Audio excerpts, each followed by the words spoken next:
तो मार्वल का secret invasion आके जा चुका है और ये पीछे छोड़ गया तो ढेर सारा केओस, कंफ्यूजन और बहुत सारे सवाल और प्लॉट होल्स भी। भाई इससे अच्छी हालत तो शो के स्टार्टिंग में थी। 5-6 बेरोजगार स्क्रल्स मिलके आतंक फैला रहे थे, बट अब तो भाई यूएस का प्रेसिडेंट खुद वॉर पे आ गया है।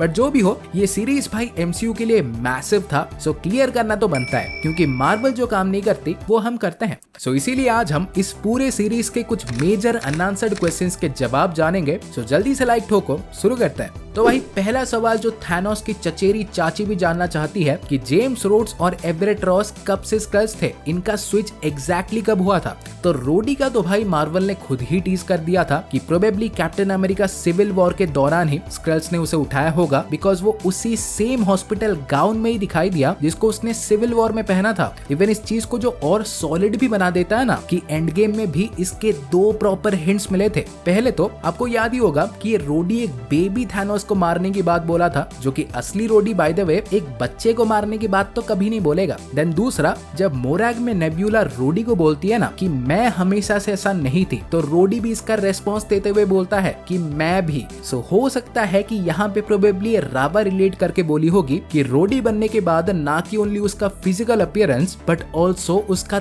थॉट प्रोसेस भी बहुत चेंज हुआ है। और एवरेट रॉस की बात करें तो भाई देखो, पहले मुझे क्या लग रहा था उसे भूल जाओ, बट अब लग रहा है कि रिसेंटली ही स्विच हुआ होगा, डेफिनेटली एंड गेम के बाद। बिकॉज ऑब्वियसली अगर ये एंड गेम से पहले हुआ होता ना, यानी ब्लैक पैंथर के टाइम से, तो ग्रेविक भाई एवरेट रॉस के थ्रू वकांडा इन्वेड करके वाइब्रेनियम भी हासिल कर चुका होता। बट पूरे अक्खा सीरीज में स्क्रल्स ने वाइब्रेनियम का नाम तक नहीं लिया, सो उनके पास नहीं है। इनफैक्ट यहाँ पे नोटिस करोगे तो इस सीन में इसने जो शर्ट पहना है ना, तो वो एग्जैक्टली वही शर्ट था जिसको उसने वकांडा फॉरएवर में भी पहना था। एंड आई नो कि लड़के भाई एक शर्ट को हजारों करोड़ों बार पहनते हैं, बट हो सकता है कि स्क्रल्स ने रॉस को वकांडा फॉरएवर के आसपास ही उठाया होगा। देन इसके बाद भाई दूसरा सवाल कि ग्रेविक भाई मर कैसे गया, उसके पास तो एक्सट्रीमिस के हीलिंग पावर्स थे ना।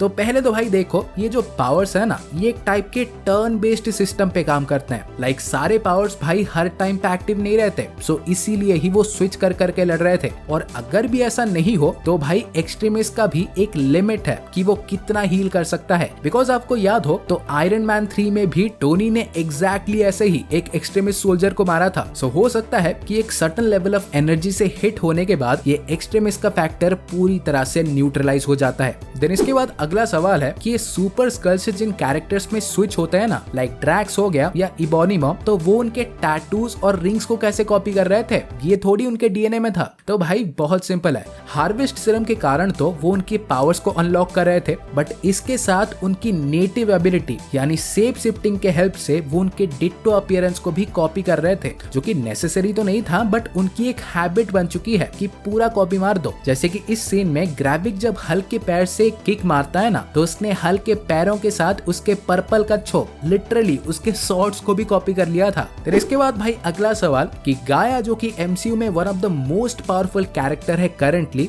ये मत भूलना कि सेंट्री अभी भी किसी लैब में बन रहा होगा, तो उसका फ्यूचर क्या है। तो जैसे कि हमने देखा था कि वो स्क्रल्स की न्यू लीडर तो बन ही चुकी है, बट ऑल्सो उसने सोनिया फैल्सवर्थ को भी ज्वाइन कर लिया है, मतलब ब्रिटिश इंटेलिजेंस। तो यहाँ पे आई थिंक मार्वल कॉमिक राउट में जाके सोनिया फैल्सवर्थ के थ्रू एक और ब्रांड न्यू टीम को इंट्रोड्यूस करने वाली है, कॉमिक्स की MI13, जिसकी पहली मेंबर बन चुकी है mother of dragons, sorry correction, mother of powers. Even comics में भाई इस टीम में ब्लेड और ब्लैक नाइट भी है। सो हो सकता है कि सोनिया फैल्सवर्थ आगे जाके इन दोनों को भी रिक्रूट कर दे, क्या बड़ी बात है। सो चिंता मत करो भाई, गाया का फ्यूचर उसके पावर्स की तरह बहुत ब्राइट है। फिर इसके बाद अगला सवाल है कि रिटसन भाई अभी तक प्रेसिडेंट कैसे है, थंडरबोल्ट रॉस चाचा बनने वाले थे ना, उसका क्या हुआ। तो चिंता मत करो, हमारे निक फ्यूरी ने बोल दिया था कि रिटसन ने जो स्क्रल्स के खिलाफ एक वॉर छेड़ दी है ना, ये स्क्रल्स के साथ साथ पूरे दुनिया को अफेक्ट करेगा क्या भाई, ऑलरेडी करने लगा है, और वो भी बहुत ही बुरी तरह से। सो रिटसन चाचा भाई ऑब्वियस सी बात है अगले इलेक्शन में बहुत ही बुरी तरह से हारने वाले हैं। फिर हमारे थंडरबोल्ट रॉस ही बनेंगे